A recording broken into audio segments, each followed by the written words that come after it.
Hello दोस्तों, lucky से classes में आपका स्वागत है। चैनल को लाइक कीजिए, शेयर कीजिए और सब्सक्राइब कीजिए और मेरे साथ पढ़ते रहिए। अपन जो टॉपिक डिस्कस कर रहे थे वह था मेवाड़ का इतिहास। बहुत सारा टॉपिक अपन ने डिस्कस कर लिया था और अपन रायमल तक आ गए थे। अब देखिएगा, रायमल जी थे, उनका जो कार्यकाल है वह रहा था 1473 से 1509 तक का कार्यकाल रहा था। अब देखिएगा, ये पहले ही डिस्कस हो चुका है। इनके प्रतापी पुत्र कौन कौन से थे? तो एक तो था पृथ्वीराज। कौन था? पृथ्वीराज। एक था जयमल और एक था संग्राम सिंह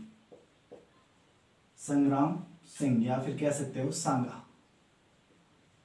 अब अगले वीडियो में मैंने आपको बता दिया था कि जो पृथ्वीराज है उसको किसके नाम से जाना जाता? उडना राजकुमार के नाम से जाना जाता था।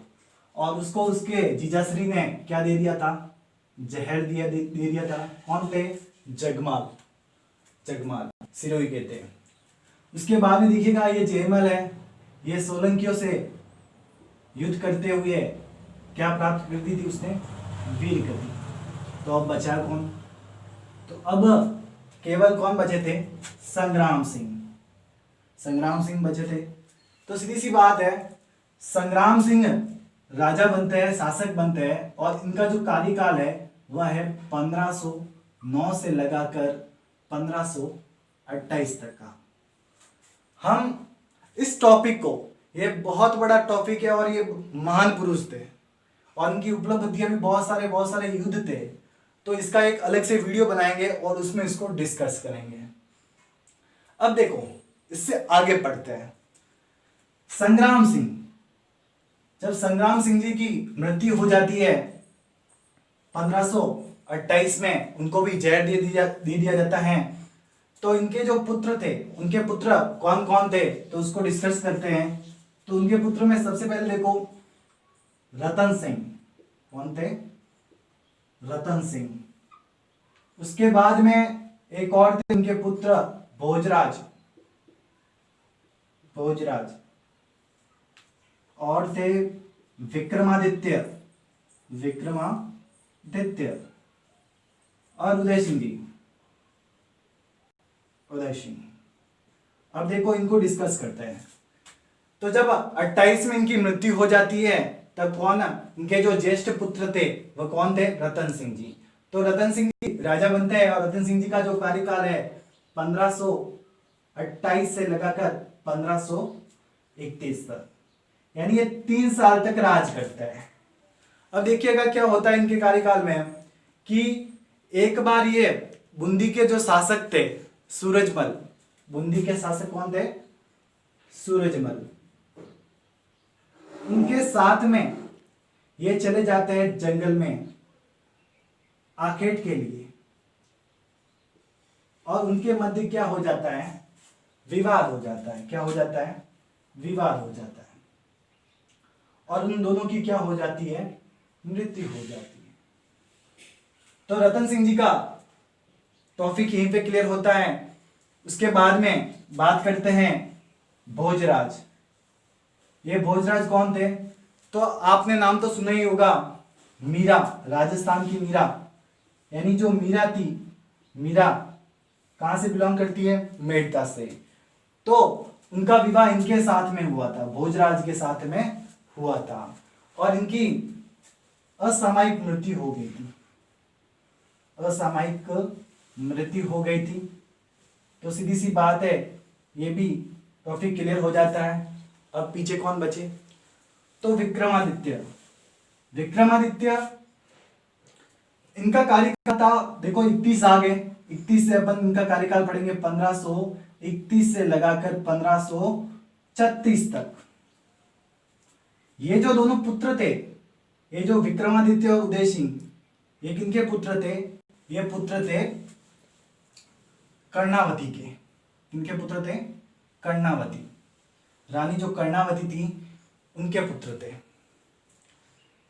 तो अब इसके बारे में डिस्कशन करते हैं कि इनके समय में 1533 में एक गुजरात के जो शासक है, गुजरात के शासक बहादुर शाह का अटैक होता है। बहादुर शाह का अटैक होता है, आक्रमण होता है। बहादुर शाह का क्या होता है? अटैक होता है। कब? 1533 में। तो ये जो रानी कर्णावती है वह क्या करती है? हुमायूं को राखड़ी भेजती है। हुमायूं को क्या भेजती है? राखी भेजती है। किस लिए? सहायता के लिए।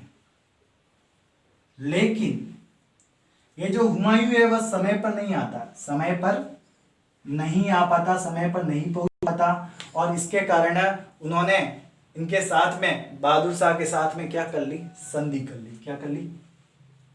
संधि। ये संधि हो जाती है। और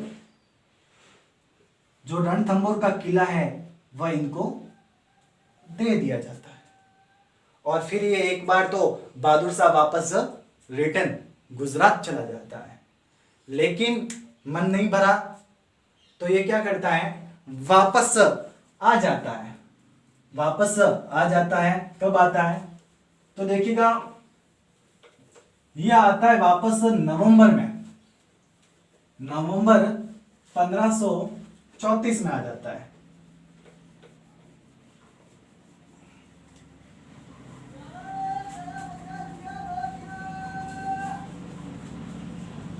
और यह आक्रमण कर देता है।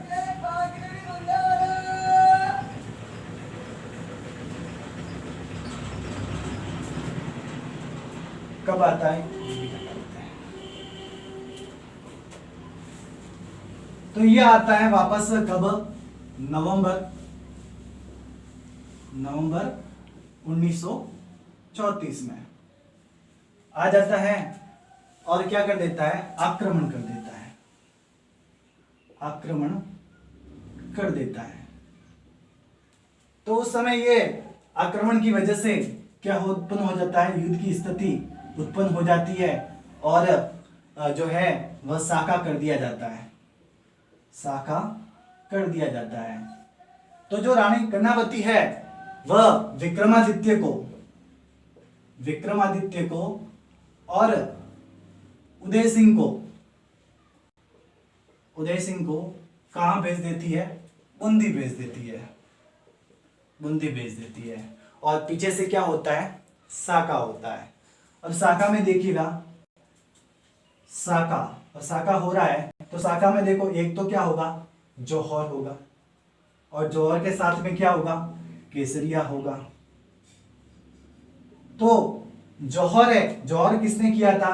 तो रानी कर्णावती के नेतृत्व में किया गया था। कर्णावती के नेतृत्व में ये जौहर कर दिया जाता है। और केसरिया किसके नेतृत्व में किया जाता है? तो ठाकुर बाघ सिंह, देवड़िया के जो ठाकुर थे, कहाँ के? देवड़िया के ठाकुर कौन थे? बाघ सिंह। उनके नेतृत्व में क्या किया जाता है? केसरिया किया जाता है। और भयंकर लड़ाई होती है। और इनका जो सहयोग देते हैं उनमें एक तो सज्जा और सिया का महत्वपूर्ण योगदान रहता है, और वे विश्व गति को प्राप्त हो जाता है। इस प्रकार क्या हो जाता है कि मेवाड़ पे जो बहादुर शाह की फतह हो जाती है। बहादुर शाह की क्या हो जाती है? फतह हो जाती है। इसकी? बहादुर शाह की। अब क्या होता है? तो जब हुमायूं को इसके बारे में पता चलता है, किसको? हुमायूं को इसके बारे में पता चलता है, तो वह क्या करता है? गुजरात पर क्या कर लेता है? अटैक कर लेता है। गुजरात पे अटैक कर लेता है। तो बहादुर शाह वापस कहां पे आ जाता है? गुजरात आ जाता है। तो पीछे से क्या होता है? चित्तौड़ पे वापस मेवाड़ के जो सरदार है वह आक्रमण कर देते हैं और वापस अपने कब्जे में ले लेते हैं, और वापस विक्रमादित्य को राजा बना देते थे। विक्रमादित्य को राजा बनाते हैं। और इसी समय कहा गया है कि जब ये युद्ध हुआ ना, तो उसमें एक ये जो विक्रमादित्य है ये योग्य था। तो इनकी जो एक पत्नी थी जवार बाई, उसने पुरुष वेश में युद्ध किया था। बहुत ही वीर नारी थी यह जवार बाई। किसकी पत्नी थी? विक्रमादित्य की। अब देखो वापस विक्रमादित्य राजा बन जाते हैं। तो क्या होता है कि बहुत सारे सरदार तो विक्रमादित्य के पक्ष में होते हैं और बहुत सारे इनसे जो नाराज होते हैं क्योंकि ज्यादातर अयोग्य थे। तो फिर वे क्या करते हैं, तो उनका जो एक दूसरा खेमा हो जाता है वह हो जाता है बनवीर का। किसका खेमा हो जाता है? बनवीर भी ये नहीं चाहता था कि विक्रमादित्य बने। तो बनवीर, अब बनवीर कौन है? तो बनवीर जो अपन ने डिस्कशन किया था पृथ्वीराज की एक दासी थी अनोरस। कौन थी? अनोरस। तो अनोरस का पुत्र था। अब वह क्या करता है? विक्रमादित्य की हत्या कर देता है। इसकी हत्या कर देता है, विक्रमादित्य की हत्या कर देता है। अब हत्या,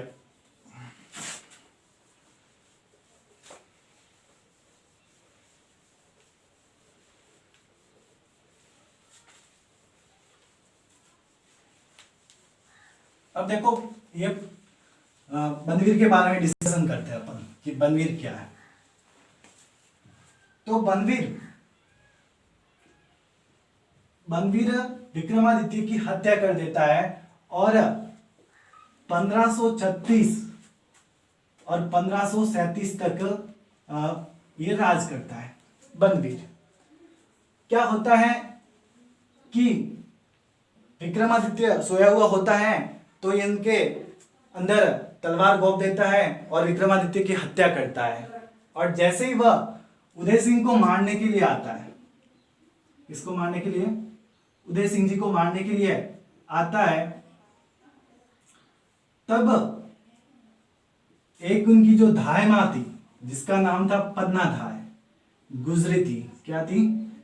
गुजरी धाय मां थी। वह क्या करती है कि पन्ना धाय उसकी जगह पे चंदन को, यानी चंदन उनका क्या होता है? पुत्र होता है। इनका क्या हो जाता है? पुत्र होता है। उनको सुला देती है और बनवीर उदय सिंह को यानी चंदन को उदय सिंह समझकर क्या कर लेता है? उनकी हत्या कर देता है। लेकिन जो उदय सिंह होता है, उदय सिंह को पन्ना धाय कहां भेज देती है? कुंभलगढ़ भेज देती है। कुंभलगढ़ इसके पास में आसा देवपुरा के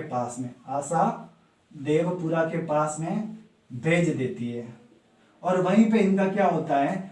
लालन पालन होता है। यानी इनका जो पालन पोषण है वो कहां पे होता है? कुंभलगढ़ में होता है। पन्नाधाय को अपन डिस्कस कर लिया। पन्नाधाय कौन थी? तो ये जो पन्नाधाय जो माता जी की पांडोली एक गांव है, वहां के हरचंद साखला की लड़की थी। और इनका जो विवाह है वह हुआ था सूरजमल, इनके साथ में हुआ था, सूरजमल चौहान के साथ में हुआ था। तो ये अपन ने पन्नाधाय के बारे में डिस्कस कर लिया। अब देखिएगा उदय सिंह जी कहाँ पे थे? इनका पालन पोषण कहाँ पे हो रहा था? कुंभलगढ़ में हो रहा था। कहाँ पे हो रहा था? कुंभलगढ़ में। तो कुंभलगढ़ में इनका लालन पालन हो रहा था। फिर क्या होता है, ये जब बड़े हो जाते हैं तब 1537 में इनका राज्य अभिषेक कर लिया जाता है। कुंभलगढ़ में ही राज्य अभिषेक कर लिया जाता है और उनको क्या कर लिया माना जाता है? राजा माना जाता है। फिर 1540 में ये क्या करते हैं? बनवीर पर आक्रमण करते हैं। बनवीर पर क्या करते हैं? बनवीर पर आक्रमण करते हैं। किस स्थान पे? मावली में आक्रमण करते हैं। और जब मावली में आक्रमण करते हैं तब उदय सिंह जी की जो हेल्प करते हैं वह कौन करते हैं? मालदेव। मालदेव कहाँ का शासक था? मारवाड़ का। और फिर वह चित्तौड़ को अपने आधिपत्य में ले लेते हैं और उदय सिंह जी वहां के क्या बन जाते हैं? शासक बन जाते हैं। इसका एक स्क्रीनशॉट ले लीजिएगा। अब देखिएगा ये हो गया। अब अपन जो पढ़ रहे थे कि अब यहाँ के जो राजा कौन बने थे? उदय सिंह जी। कौन बने थे? उदय सिंह जी। उदय सिंह जी यहाँ के जब शासक बनते हैं यानी 1540 में, मावली के युद्ध के बाद में, फिर यहाँ पे एक इम्पोर्टेंट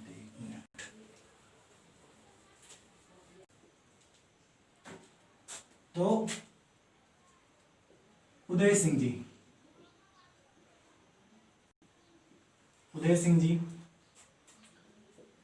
1540 के बाद में, या फिर इनका कार्यकाल तो 37 से स्टार्ट हो जाता था, लेकिन ये 1540 में ये इनका चित्तौड़ प्राप्त हो चुका था। इनकी एक पत्नी थी, अखेराज सोनगरा की बेटी, अखेराज सोनगरा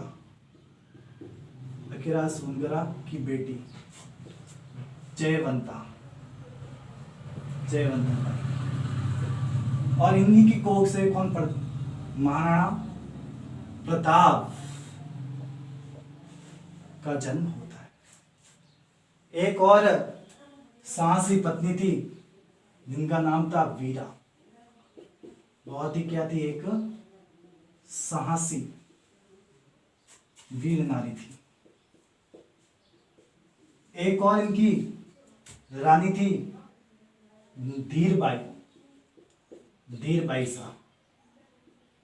धीरबाई शाह, जिनको क्या कहते हैं? रानी भटियाणी भी बोलते हैं। क्या बोलते हैं? रानी भटियाणी भी बोलते हैं। और इनकी कोख से जो जन्म हुआ था ना, वो जगमाल का हुआ था। जगमाल।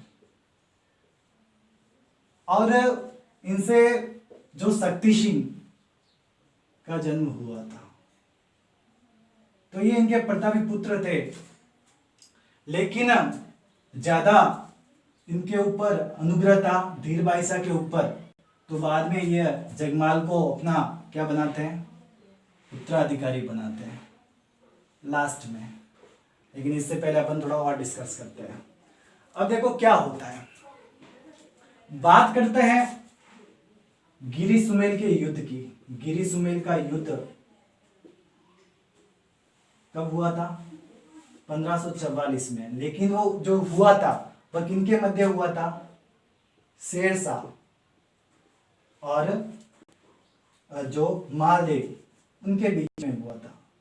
लेकिन जब मालदेव हार जाता है और शेरशाह जीत जाता है, तो जीतने के बाद में ये शेरशाह कहां पे आता है? चित्तौड़ आता है।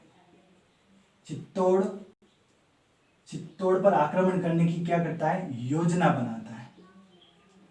लेकिन उससे पहले ही उदय सिंह इनके साथ में क्या कर लेता है?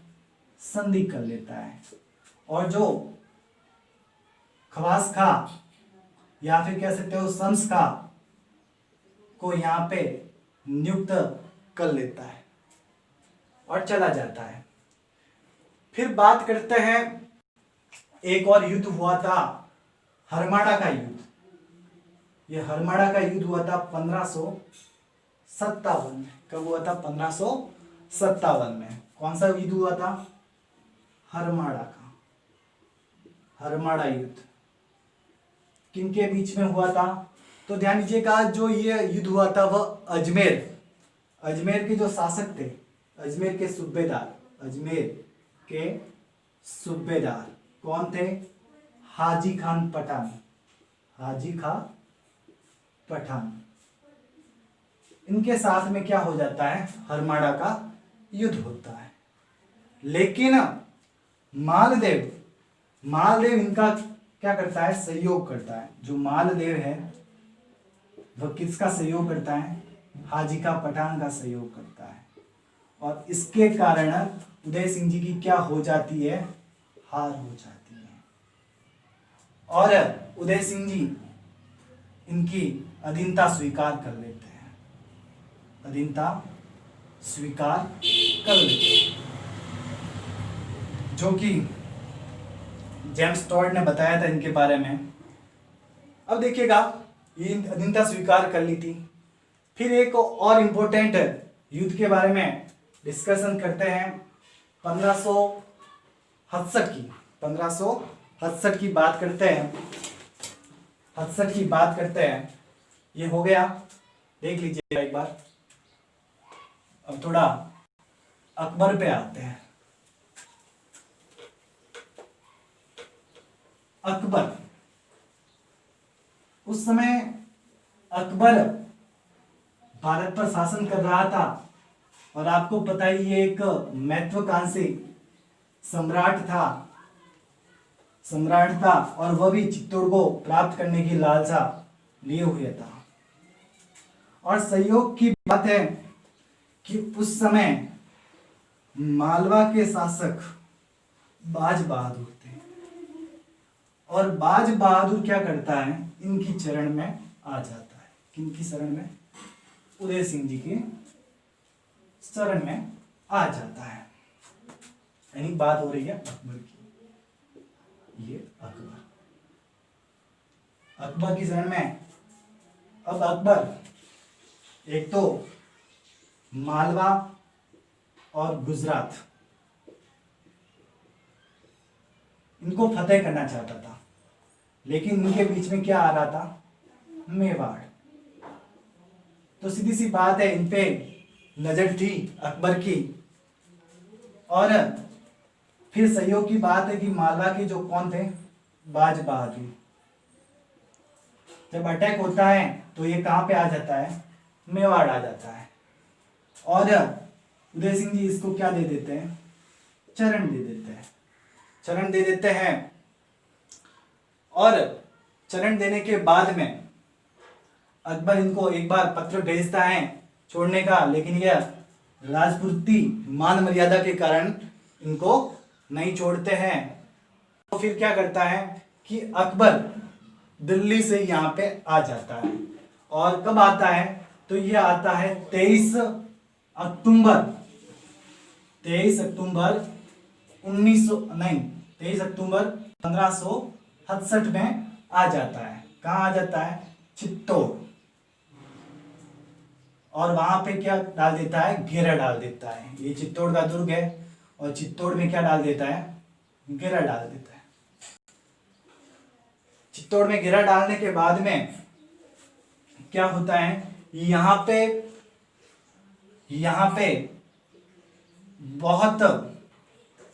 जैसे कि ये सेना थी, तो यहाँ पे एक धोरे का निर्माण करवाते हैं, और इनके ऊपर बैठकर ये अकबर इनकी गतिविधियों की देखरेख करता था। और एक मेड़ता के ऊपर भी अटैक होता है, किसका, अकबर का। तो मेड़ता के जो शासक थे कौन थे, जयमल। और जयमल भी कहाँ आ जाते हैं, चित्तौड़ आ जाते हैं। तो देखो इसने किसको शरण दी थी, एक तो जयमल को और एक बाज बहादुर को। अब क्या होता है कि चित्तौड़ के शासक उदय सिंह जी अपने इस दुर्ग की चाबियां किसको दे देते हैं, जो चाबियां है वो जयमल को दे देते हैं। दुर्ग की चाबियां जयमल को दे देते हैं। और जो ये उदय सिंह जी है, ये कहाँ पे चले जाते हैं, उदय सिंह जी कहाँ पे चले जाते हैं, गिरवा की पहाड़ियों में चले जाते हैं। गिरवा की पहाड़ियों में चले जाते हैं। तो जो ये अकबर है, इनके पीछे भी एक जो सूबेदार को लगा देता था, हसन खां को, लेकिन इनको भी सफलता प्राप्त नहीं होती है। अब क्या होता है, पीछे से साका होता है। क्या होता है, साका। ऐसा कहा जाता है कि जब ये अकबर संग्राम नामक बंदूक की सफाई कर रहा था तो इनकी गोली किसको लग गई? जयमल को लग गई। जयमल को लग गई और वह जख्मी हो गए। जयमल उस समय इस किले की क्या करवाता था? मरम्मत करवाता था। मरम्मत करवाता था। और ये भी अकबर भी एक्टिविटी बाहर कुछ न कुछ करता रहता था। यानी क्या करता था? ये सुरंग बनाता था और सुरंगों में क्या भर देता था? बारूद भर देता था और दीवारें तोड़ने की, ये चित्तौड़ की जो दीवार है इनको तोड़ने की कोशिश करता था। लेकिन चित्तौड़ वाले भी साहसी थे, वो क्या करते थे? रात में इनको वापस भर देते थे। तो अब देखो गोली किसको लग गई? जयमल को। क्या हो गया? वह जख्मी हो गया। और उसी समय यहाँ पे अन्न जल की कमी आ जाती है। अन्न जल की कमी आ जाती है तो फिर डिसाइड किया जाता है कि अब अपन को क्या करना है? शाखा करना है। क्या करना है? शाखा करना है। जब ये यहाँ पे अकबर था तो अकबर के साथ में भगवान दास भी थे। कौन थे? भगवान दास। भगवान दास भी थे। भगवान दास कहाँ के शासक थे? जयपुर के। ये भी राजपूत थे, इनके साथ में थे। अब क्या होने जा रहा है? शाखा। शाखा में क्या होगा? जौहर होगा और क्या होगा? केसरिया होगा। केसरिया होगा। और शाखा ये कौन सा था? ये तीसरा शाखा था। तीसरा शाखा था। पहला कब हुआ था? 1303 में अलाउद्दीन खिलजी के समय में। दूसरा कब हुआ था? 1534 में। कब हुआ था? बाज बहादुर के समय में। तीसरा कब हुआ? तो तीसरा हुआ था 23 अक्टूबर 1567 को हुआ था। 1567 का हुआ था। इसमें जौहर कौन करती है? इसके नेतृत्व में होता है फूल कंवर के नेतृत्व में। फूल कंवर कौन थी? तो ये फत्ता की पत्नी थी। फतेह सिंह की यह पत्नी थी। इनके नेतृत्व में क्या होता है? जौहर होता है। जौहर होता है। हजारों रानियां जौहर करती है। और केसरिया किसके नेतृत्व में होता है? तो जयमल और फत्ता के नेतृत्व में होता है। इन दोनों की जो सत्रिया है वह रामपोल के पास में लगी हुई है। कहां पे बनी हुई है? रामपोल में। और ये इन्होंने जैसे ही ये बाहर निकलते हैं तो इनका जो कहर, स्टार्टिंग में ही आते हैं तो इनका जो कहर है यानी इतना जोरदार आक्रमण करते हैं कि अकबर भी टेंशन में आ जाता है। यानी वो इनकी वीरता से क्या हो जाता है? प्रसन्न हो जाता है। क्या हो जाता है? प्रसन्न हो जाता है। और प्रसन्न होने की वजह से जो इनकी जो मूर्तियां है वो कहाँ पे लगाता है? आगरा, फतेहपुर सिकरी में लगाता है। जो किला बना हुआ ना उस किले में लगाता है जयमल और ये फत्ता की। लेकिन बाद में जो औरंगजेब वो उसको क्या कर देता है? हटा देता है। तो उसके बाद में बीकानेर में इनकी जो जूनागढ़ का जो किला है वहां पे इनकी जो मूर्तियां स्थापित करवाई जाती है राय सिंह के द्वारा। ये इतना प्रोसेस हो गया। उसके बाद में बात अपन कहाँ आई थी? जयमल और फत्ता। अब देखो जयमल घायल हो गया, पहले भी घायल था ये बंदूक की वजह से और भी घायल हो गया। तो ये किसके ऊपर सवार हो जाते हैं? कल्ला राठौड़ और फिर युद्ध करता है, घमासान युद्ध करते हैं। और इसी के कारण कल्ला राठौड़ को 4 हाथों वाला देवता कहते हैं। 4 हाथों वाला क्या कहते हैं? लोक देवता कहा जाता है। किसको? कल्ला राठौड़ का। और इन कल्ला राठौड़ की जो सत्रिया है ये कहाँ पे बनी हुई है? तो भैरवपोल और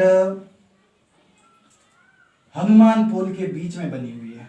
हनुमान पोल के बीच में, भैरव पोल हनुमान पोल के बीच में कला राठौड़ की है सत्रिया बनी हुई है। अब क्या होता है, युद्ध ये साका कब होता है, 23 अक्टूबर 1567 को। अब साका हो गया पूरा। साका होने के बाद में 25 अक्टूबर को चित्तौड़ पर किसका अधिकार हो जाता है। अब देखिएगा 2 दिन के बाद में, यानी 25 फरवरी 1568 को, नहीं 2 दिन के बाद में, ये यहाँ पे अक्टूबर नहीं है, ये यहाँ पे क्या है, फरवरी है, 1568 68 नहीं है, 68 है। तो 25 फरवरी 1568 को अकबर का क्या हो जाता है, अधिकार हो जाता है, फतेह कर लेता है इसको। और फतेह होने के बाद में ये 25 फरवरी को क्या करवाता है, नरसंहार करवाता है। नरसंहार यानी कत्ले आम करवाता है, जिसमें 40,000 लोगों की हत्या की जाती है। कहा जाता है कि अकबर, लेकिन ये जो कलंक लगा है इसके ऊपर 40,000 का, वो अमिट है। कैसा है, अमिट है, जिसे कभी धोया नहीं जा सकता। अब बात करते हैं उदय सिंह जी के निर्माण कार्यों की। तो निर्माण कार्यों में वे एक तो 1559 में उदयपुर की स्थापना करते हैं और उदय सागर झील का निर्माण करवाते हैं। इस युद्ध के बाद में इनकी जो राजधानी है वह गोकुंदा शिफ्ट हो जाती है। कहाँ पे शिफ्ट हो जाती है, गोकुंदा में इनकी राजधानी शिफ्ट हो जाती है। वहीं से यह राजकार्यों को संचालित करते हैं और इनकी जो मृत्यु है वो भी गोकुंदा में होती है। और इनकी जो छतरी बनी हुई है वो भी कहाँ बनी हुई है, गोकुंदा में। इनकी मृत्यु कब हुई थी, तो इनकी मृत्यु हुई थी 28 फरवरी 1572 को हुई थी। किस दिन हुई थी, होली के दिन। होली का जो तैयार होता है उस दिन इनकी मृत्यु हुई थी। तो ये हो जाता है उदय सिंह जी का ये इतिहास। और इसके बाद में अपन पढ़ेंगे महाराणा प्रताप के बारे में, तो वो पढ़ेंगे नेक्स्ट वीडियो में।